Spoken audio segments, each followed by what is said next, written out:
Assalamualaikum warahmatullahi taala wabarakatuh. Berjumpa lagi dengan saya dalam video kali ini yang bertemakan kenapa aku menggunakan dapur induction ataupun dapur induksi ataupun dapur aruhan elektromagnet. Okey. Kali ini aku nak berkongsi tentang kelebihan-kelebihan apa yang ada pada dapur induction ni lah, ataupun kalau induction tu dalam bahasa Inggeris, dalam bahasa Melayunya aruhan medan magnet, ataupun kita yang bahasa Inggeris yang dimelayukan kita panggil dapur induksi. Okey, kita panggil dapur induksi je lah, maknanya faham lah bila sebut je dapur induksi, dia adalah dapur aruhan medan magnet. Okey. Okey, pertama-tama kenapa aku menggunakan dapur induksi ni. Okey, pertamanya aku letakkan benda ni yang paling atas lah, sebab dikarenakan aku ni pesakit buah pinggang. Walaupun aku ada isteri 2 orang, tapi yelah, kudrat orang perempuan ni manakan sama dengan kudrat orang lelaki kan. Walaupun 2 orang tapi tak menyamai juga. Jadi aku letakkan yang pertama adalah tak perlu bimbang kehabisan gas dan tak perlu nak angkat tong gas. Sebab sebagai pesakit buah pinggang ni, yalah, kita nama je dah sakit, jadi tenaga pun dah tak ada. Jadi masalah utama bila gunakan dapur gas ni, jadi bila waktu gas habis, masalah nak kena angkat tong gas. Walaupun orang boleh hantar sampai depan rumah, tapi bila nak masuk dalam tu tetaplah juga kita kena angkat kan. Jadi kat situlah kelebihan pertama yang sangat-sangat membuatkan aku kenapa aku gunakan bertukar arah kepada dapur induksi ni. Pertamanya, tak perlulah nak bimbang gas habis kan. Sebab kadang-kadang bila pakai gas ni, time-time waktu-waktu tengah kecemasan lah, macam contoh waktu tengah malam, kedai tutup, masa tu lah dia habis kan. Nanti nak masak sarapan dah tak boleh. Okey, itu yang pertama lah. Okey, yang kedua, dia jimat tenaga. Sebab dapur induksi ni kecekapan dia mencapai sehingga 90%. Kerana apa? Sebab dapur induksi ni, dia punya cara pemanasan adalah dia memanaskan periuk ataupun kuali yang digunakan. Jadi dia memanaskan terus langsung kepada peralatan memasak yang kita gunakan. Kalau api gas, dia akan memanaskan udara sekeliling dulu. Jadi kecekapan yang ada pada api itu adalah lebih kurang 40% je tenaga yang dipindahkan kepada bahan yang kita nak masak. 60% lagi gas itu habis digunakan untuk memanaskan udara di sekeliling peralatan memasak. Jadi macam, sebab tadi aku dah beritahu kan, yang kita tahu dapur induksi ni, konsep dia adalah dapur aruhan medan magnet, yang mana dapur induksi ni dia akan menghasilkan gelombang medan magnet, dan gelombang medan magnet yang terhasil itu pada frekuensi tinggi itu akan dipotong. Flux magnet yang terhasil itu akan dipotong oleh logam besi periuk ataupun logam besi kuali yang kita gunakan. Jadi kerana pemotongan medan magnet itulah pada frekuensi tinggi itu menghasilkan haba pada periuk yang kita gunakan. Jadi haba yang terhasil daripada periuk tu akan dipindahkan kepada makanan yang kita nak masak. Sebab tu tempoh masakan yang digunakan, yang diambil untuk memasak menggunakan dapur aruhan medan magnet ni, dia akan jadi lebih cepat dah berbanding dengan dapur gas. Satu lagi, purata penggunaan elektrik lah, tenaga yang digunakan oleh dapur induksi ni adalah lebih kurang 22 sen lah dalam masa 1 jam. 1 jam kita gunakan memasak untuk dapur induksi ni dalam lebih kurang 22 sen lah. Paling mahal pun 43 sen kalau kita gunakan dapur induksi. Jadi boleh kira lah untuk tempoh sebulan berapa ringgit kan.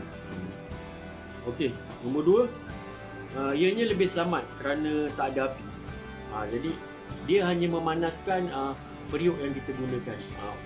Dia macam kita tahu tadi, sebab dia adalah elektromagnet, dia hanya memanaskan logam besi yang telap magnet je lah. Macam aluminium ke tembaga ke, dia konduktor tapi dia tidak telap magnet kan. Jadi kalau kita ada periuk-periuk yang lain pun yang bukan logam besi, yang bukan stainless steel, yang tak boleh lekat magnet tu, still kita boleh gunakan, tapi kita kena gunakan cakra induksi tu lah. Jadi daripada cakra, kita letak dulu cakra induksi tu, dia bulat kan, dia ada ukuran dia 24 cm, 28 cm. Lepas tu kita letakkan periuk kita tadi.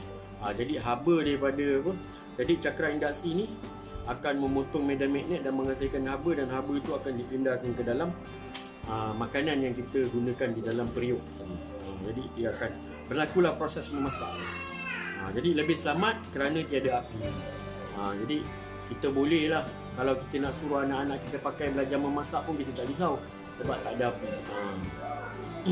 Jadi faktor untuk terjadinya kesilapan kebakaran, kecuaian kebakaran tu dah kurang. Nombor 3,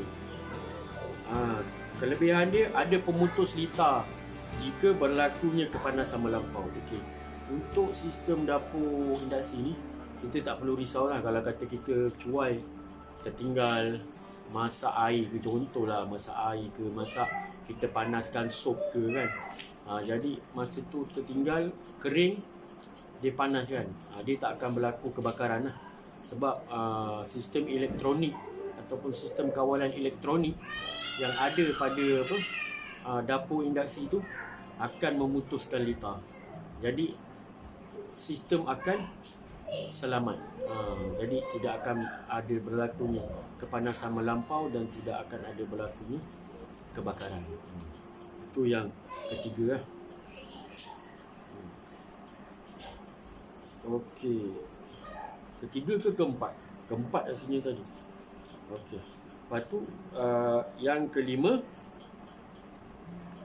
ada tetapan kawalan masa untuk tempoh memasak. Okey, untuk dapur induksi ni kelebihannya kita boleh menetapkan masa lah. Contoh macam aku cakap tadi, kita nak panaskan sup, kita nak panaskan lauk kan. Jadi kita boleh kita boleh tetapkan masa. Contoh mungkin kita nak panaskan lebih kurang dalam masa 6 atau 7 minit. Jadi kita tetapkan masa 7 minit. Lepas tu kita boleh tinggal lah. Kita tetapkan berapa dia punya besarnya api dia. Lepas tu kita tetapkan masa dia. Okay, dalam masa 7 minit. Selepas 7 minit dia akan mati. Jadi kita tak perlu risau lah akan berlakunya kecuaian sampai menyebabkan boleh kering dan terbakar. Jadi ketetapan masa itu adalah yang paling menarik sekali lah dalam dapur induksi ni, yang mana memang takkan ada pada dapur gas. Okey, tadi nombor 5. Yang ketujuh, masa untuk memasak lebih pantas. Sebab ini disebabkan kecekapan tenaga tadilah. Kerana dapur induksi ini dia tidak memanaskan ruang udara, udara sekeliling dapur, maka tempoh memasak yang dia ambil adalah lebih pantas lah. Jadi kalau macam contoh kita nak nak goreng telur kan, macam aku biasanya guna casting iron pan, casting iron pan ataupun besi tuang, kuali besi tuang yang jenis besi pure tu kan, besi tulen tu. Biasanya aku akan panaskan kuali tu 2 minit. Lepas tu pecahkan telur. Lepas tu kita set seminit. Lepas tu kita dah boleh tinggalkan dia.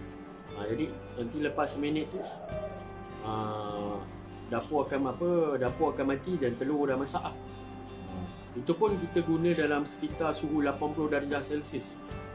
Kalau kita guna 100 atau 100 darjah ke atas, nanti telurnya cepat hangus, cepat gosong, sebab terlalu cepat dia punya tempoh memasak. Sebab cekap dia tu, kecekapan tenaga tu 90%. Hanya 10% je tenaga yang terbazir.